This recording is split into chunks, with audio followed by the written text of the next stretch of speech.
Check out the Full Press Hockey Podcast with Jim Biringer, the best in the business. It's going to be great. Welcome to this Full Press Hockey Podcast here on YouTube, Spitball and Sports, Northeast Streaming Sports, Mad Radio Sports as well. Get it, iTunes, Spotify, wherever you get your podcasts. Also, check out the channel on YouTube, Full Press Hockey Podcast. Big news, National Hockey League. The day has come. The Arizona Coyotes are on the move. Well, not the team name anyway, but the players, the hockey ops, the business side, everything is being relocated to Utah. Now, it's a hybrid, right? It's not a typical relocation where everything goes, but it's not an expansion either. So what the deal is, and this was brought to Coyotes owner and I guess you could say still owner. He's still an owner because he's still approved by the NHL Board of Governors to be an owner. And we'll get to that in a minute because for the Coyotes to come back, there's a caveat to this deal. And this deal was brought to him on March 6th with Ryan Smith, his wife, the owner of the Utah Jazz, the entertainment group out in Salt Lake City. And the league presented this to Alex Morello on March 6th. Pay $1.2 billion for the players, the assets, everything that goes with it outside of the name. Move it and relocate it to Utah. And play in Salt Lake City, Delta Center. They're going to have to renovate this thing to get 17,000 seats, 20,000 seats. Right now, there's some bad sight lines. It reminds you of when the Coyotes went from Winnipeg, the Winnipeg Jets 1.0, to Phoenix, played at America West Arena, that one side that you just couldn't see anything. So similar setup, but again, it feels like this saga is over, the never-ending story, or the song. This is the song that never ends. Da, da. Yeah, so here's the thing, right? The Coyotes, and we did this in a previous video, why they had to move. Well, look, there was negative PR. People don't like the owner. They didn't want to keep the team. They didn't want to use taxpayers' money to get this thing. And by the way, this bid auction that they were doing, they only got the bid. They haven't even got the land. They only get the bid to potentially buy the land. So they may not even get it. So the Coyotes, the players, they had their final home game on Wednesday. They won 5-2. By the way, one of the first games they existed, they went up to Maple Leafs Gardens and won too. So Coyotes, they leave on a high note. It's sad to see a franchise go. It's tough to see it. Some of those fans, the diehard fans that went to Gila River Arena from America West, now over to Mullet. But everybody knew it wasn't feasible to just keep playing in there for 5 more years, right? Even Gary Bettman addressed it. He said, like, look, we love Phoenix. We love Arizona. We want it to thrive, but it's just not sustainable to be playing in a 5,000-seat arena for hockey-related revenue. And the pressure was on NHLPA Executive Director Marty Walsh. He had candid comments about it. There was no secret. The players didn't like it. The players were getting hosed on some of the money. And when money's involved, either get it done or people walk. And that's what happened here. And look, they're excited to bring hockey to Utah. It's going to work. We remember we've seen hockey in Salt Lake City for the Olympics. So we know there's an atmosphere for it. It's going to be different. It's going to be a change, but it's going to be a good change. And it's funny because the Utah team doesn't have a name yet. We don't know when it's coming. It may not be this year. It may not be by the draft. It may not even be by, the start of the season. It may wait till next year. Right now, they're the Utah Hockey Club. They're not even the name of the city. It's not the Salt Lake City, whatever. We don't know what it's going to be. They have no idea, and Ryan Smith has asked for people's input. And the big thing is here, though, the business side of things where the Utah Jazz they've been in contact with Winnipeg Jets 2.0, their business side, when the Thrashers relocated from Atlanta to Winnipeg. And look, that was a banner day for the Winnipeg Jets fans after they lost their Winnipeg Jets to Phoenix, relocation because of the Canadian dollar. And look, it's still sad. It didn't have the same feel as when Winnipeg left or Quebec left or Atlanta, Hartford. The list goes on, right? It just didn't, because I think everybody wanted this saga to be over. You feel bad for guys like Todd Walsh, who I've met, relived the miracle up in Lake Placid. He had a great send-off. If you haven't seen it, it's up on my Twitter, @Jim Biringer. Also send me questions there as well. Glad to answer them on the podcast as well. Shout out to Mickey Delaney. We'll read his here shortly, asking me where do I think expansion is going to come, and I just did. So, yeah, I mean, look, I think Arizona jumps to the top of the list of expansion. I think Atlanta, Houston will be there as well. I don't think Houston is far along as people think, but I think Arizona jumps to it. Again, 5 years for Alex Morello to find a state-of-the-art facility for this team. Now, do some of the Board of Governors think he can do it? No, but we'll see, and we're going to find out. Do some of the Board of Governors are not happy with the way things went? Yeah. He made a profit, and he tried to keep – he said he was going to keep the team. He didn't keep the team, working behind closed scenes. Like, the whole thing was shady because the PR and the Twitter and everybody was putting out one thing, but behind the scenes they were working on another thing. They just weren't honest with the fans, and I think they weren't honest with the people, and I think that's the biggest thing here. I think honesty is the big thing here in this deal. Now, look, it had to get done. Like I said before, ownership, the NHL's owned this team. Morello's owned this team. They've gone through several ownerships. They moved from Gila River Arena, that was in Glendale, hour away from Phoenix, Scottsdale, hard to get to. Nice facility, nice area, but missing rent payments, missing taxes, not paying guys, weak budget, like not paying enough people. And, he's going to get a franchise back for $1 billion. I think the NHL wants to look into this guy's history a little bit more. They want to give him 5 years to get his act together. Similar to what we said in the previous video, which we'll link here. You check it out, Full Press Hockey Podcast, where we talk about it. Do the Minnesota model, right? See if you can get the money through the state legislature. Use it for the groups that they have there, the Arizona youth groups, the Amateur Athletic Association, because there's good hockey in Arizona, and you feel bad for the community that's lost a team and the fan base that's stuck there for a long time. Shane Doan reunited with his banner from Gila River Arena, which was great. Fun stories that come out of that. But I think they got to get everything right. Got to get the ownership right. Got to get the building right. Got to get the management right. Got to be willing to spend some money. And I think Utah's going to be willing to spend some money. Again, we don't know what the names are going to be. I mean, it could be the Blizzard.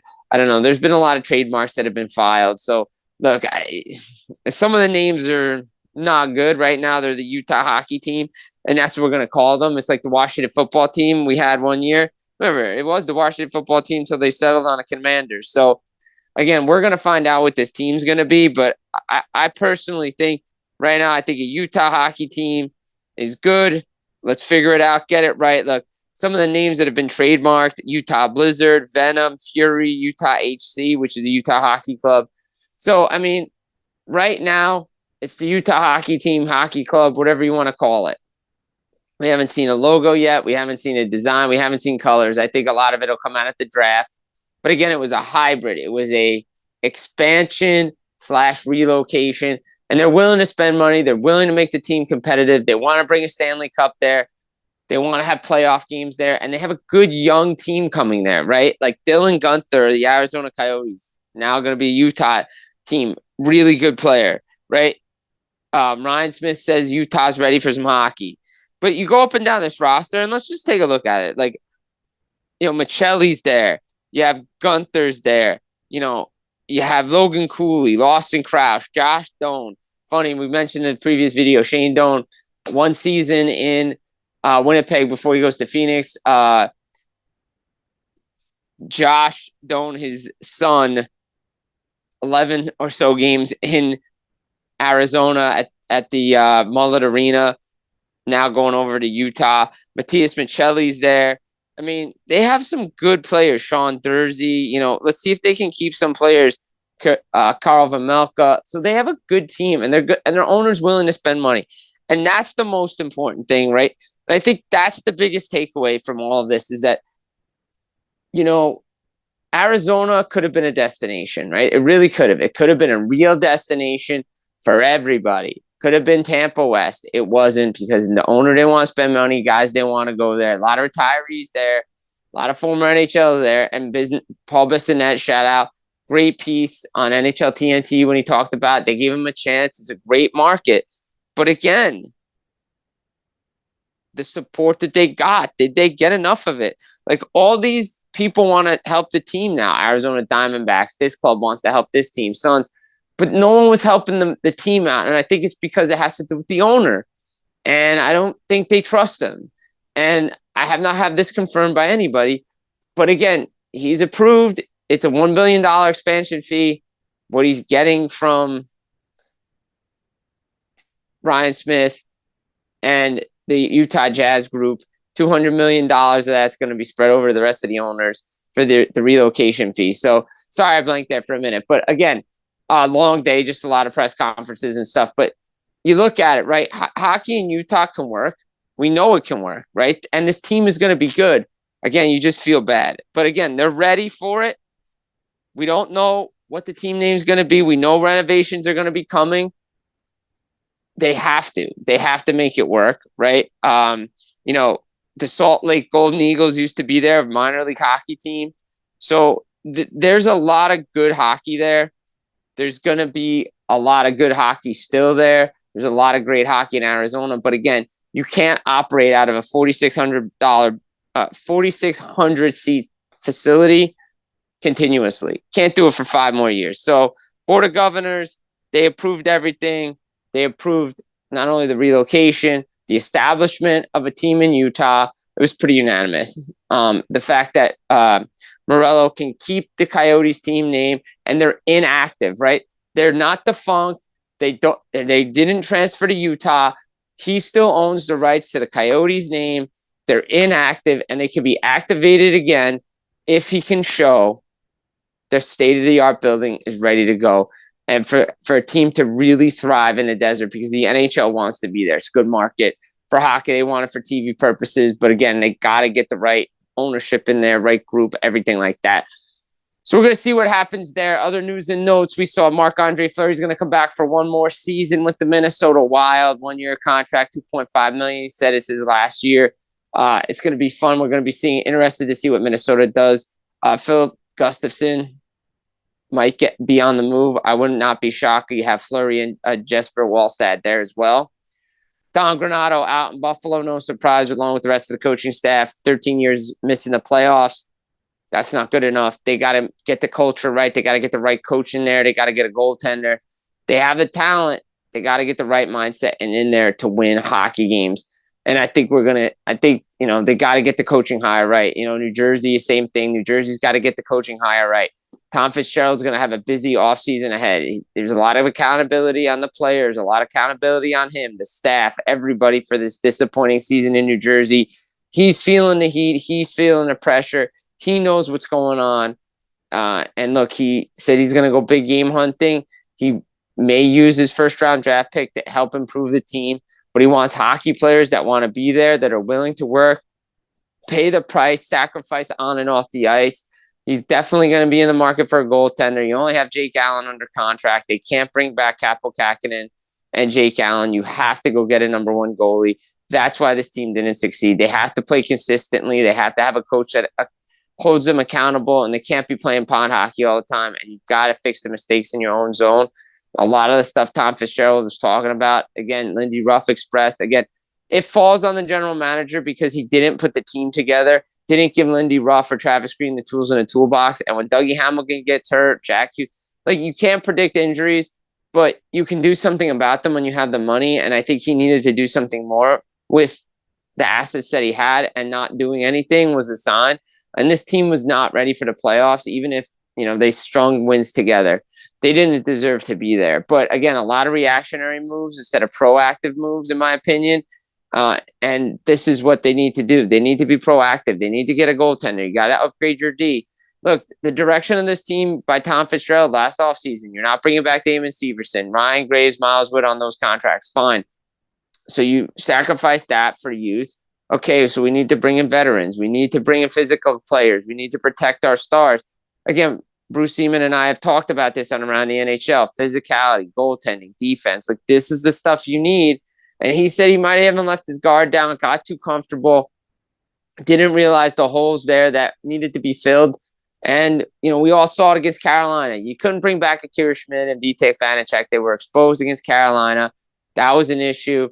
Got to get your defense, got to upgrade that, upgrade your forwards. So the Devils have a lot of work. It's a busy offseason. Should 112 points be the standard? No, but playoffs should need to be, and they need to be competitive, and they need to play consistently every night. They need to show that they can do it on a nightly basis. 1 3-game winning streak in December is not going to show anybody anything. Look, did a lot of teams take them for granted 2 seasons ago? Absolutely. But they're better than what they showed, and they can do a lot better, and they need the right guys to be working. And it starts in practice, starts in the weight room, starts off the ice, getting the right mindset. It's not a cakewalk. Nothing's given. Everything is earned, and that's what they have to do. So, a lot of things going on there. A lot of things going on in Ottawa as well. Could Jacob Chikrin be on the move? It sounds like it. Brady Tkachuk is frustrated. He wants to play in the playoffs. So, Ottawa's a team that everybody thought would take a next step. They didn't. Detroit came up short, and, that's where we're going to turn now. The wild and wacky Eastern Conference, right? Came down to game 82. Again, why do we need to expand the Stanley Cup playoffs? We don't. We don't need to expand the Stanley Cup playoffs when you have games matter in game 82, right? Washington and Islanders needed to win. They did.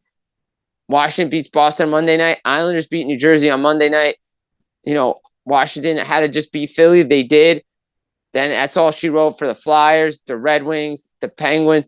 Comes down to game 82. When the regular season matters, you don't expand the Stanley Cup playoffs. You don't add a play-in round because the final weeks and games of the regular season were your play-in round. And Gary Bettman has stated that he's not expanding the Stanley Cup playoffs. He doesn't want to expand the Stanley Cup playoffs. They have the best Stanley Cup playoffs in all the major sports. Like the Stanley Cup playoffs is the best, right? The NBA play-in round, not good enough. So, look, it came down to game 82. The Islanders get it done in game 81.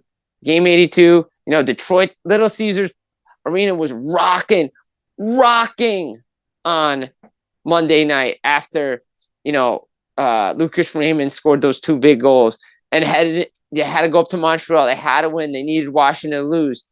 But once Philadelphia knew they needed 2 points and pulled their goalie, TJ Oshie sends the Washington Capitals to the Stanley Cup playoffs. Man, the heartbreak in Detroit, they were right there the whole year. But again, losing streaks at the wrong time. Dylan Larkin out, MVP of that team. Once he came back, they were a different team. You got to admire what Sidney Crosby did in Pittsburgh. Again, expectations for Pittsburgh and Philadelphia. Look, I didn't think Pittsburgh and Philadelphia were playoff teams. It's a shame they both came up short. But again, a losing streak at the wrong time hurts this team. Too little, too late for Pittsburgh getting their acts together, especially with their top guys. But again, the expectations in both those cities were not playoffs. Maybe, Pittsburgh bubble team at best. Philadelphia, nobody thought. And then the loss of Walker, too many injuries, goalies not playing this many games, not used to it. It just catches up with you. Philadelphia but what an exciting end to the regular season. And now, as Patrick Waugh said on Monday night, we're here now. We're at the Stanley Cup playoffs. They're in the playoffs. They took it day by day when nobody expected them to be there. Up and down of this roller coaster. Win 6, lose 6, win 8 to close the year. And here we are. And they're playing the Carolina Hurricanes in game 1, which starts Saturday night. Yeah, the Rangers and Capitals. That's going to be fun. Toronto and Boston, that came down to the final games of the regular season, right? And then you have the Battle of Florida with Tampa and Florida. That's going to be a great series, and we're going to preview all that. The West is getting settled. We know Vancouver will play Nashville. We know Colorado is going to play Winnipeg. In Winnipeg, the Whiteout's going to be rocking. We know a bunch of these things. We know Minnesota's not making it. We know St. Louis isn't making it. But it's still fun, right? These games still matter. And it's coming down to seeding right now. We're going to see where Vegas and LA play because we don't know who they're going to play. One team's going to play Edmonton. One team's going to play Dallas. We don't know. So it's going to be interesting to see what happens. It's going to be interesting how teams match up. Like we know LA and Edmonton don't match up the greatest. Colorado and Winnipeg seems like Winnipeg's the better team. Let's see if Dallas can make a run. Look, again, the end of the regular season, this is what it's all about, right? You want regular season games to matter. You don't want guys just take nights off because that's not what hockey's all about. You don't want to take nights off. That's not what the NHL is all about. That's not how hockey players are built. So, and you don't want the resting, and that's where the NBA did what they did. But again, they still rest, so it doesn't really matter load management. Before we get out of here, let's just talk about the offensive output this season, right? The National Hockey League, one of the best offensive seasons since 1992-93. Austin Matthews, 69 goals. Couldn't get to 70. Unfortunately, had a lot of chances. Teammates were feeding him. I think they were feeding the beast a little too much. And in New Jersey, he said he doesn't change his routine. He wasn't thinking about it. The last couple of games, he was thinking about it because he was one goal away. But 69 goals isn't a bad year, most since Mario Lemieux. Timo Solani and Alexander McGinley, last guys to hit 70, 76 in 1992, 93. Obviously, Wayne Gretzky, 92 goals, the most in an NHL season. Gretzky's got how many records? But Kucherov and McDavid, 2 guys to 100 assists this year. I mean, the stats these guys are putting up, and I think Nikita Kucherov has locked up the Hart Trophy this year. I just don't see anybody else winning it. It's unfortunate that McKinnon couldn't do it, but it's Kucherov's. McKinnon, 138 points. Connor McDavid, 132 points. Artemi Panarin, 120 points. Second most in New York Rangers history, and he's probably not going to win anything. Pasternak, 110 points. Then goals-wise, Austin Matthews, 69 goals. Sam Reinhart, 57 goals. Zach Hyman, 54 goals. Nathan McKinnon, 51 goals. Panarin, 49 goals. And then, Tampa had a couple of guys. You had Point, Kucherov, and Stamkos all hit 40 goals. Offense is up in the National Hockey League. The game is in a good spot. It's just night after night, great goaltending, great goals, and we're ending on a high note, right? They're ending the regular season on a high note. Eastern Conference playoffs start Saturday, and Sunday. Western Conference starts Monday, Tuesday. Get some time off in between the way the schedule makers made the schedule. But we're going to be back for a full-on preview this weekend of the Stanley Cup playoffs. Get you going. Let you know what you need to know. Everything's up on FullPressHockey.com, from the betting odds, the series previews, to all the news and notes around the league. This has been Jim Biringer, Full Press Hockey Podcast, closing out the regular season for you. Full Press Hockey Podcast on YouTube. Full Press NHL Podcast up on Spotify, iTunes, wherever you get your podcast. In association with Spitball and Sports, Northeast Streaming Sports, and Mad Radio Network. Again, check it out, the YouTube page. Send me questions at Jim Biringer on Twitter. But again, guys, Full Press NHL Podcast. Follow along. Barry Trotz, Nashville Predators, making sure you're listening to Full Press Hockey Podcast.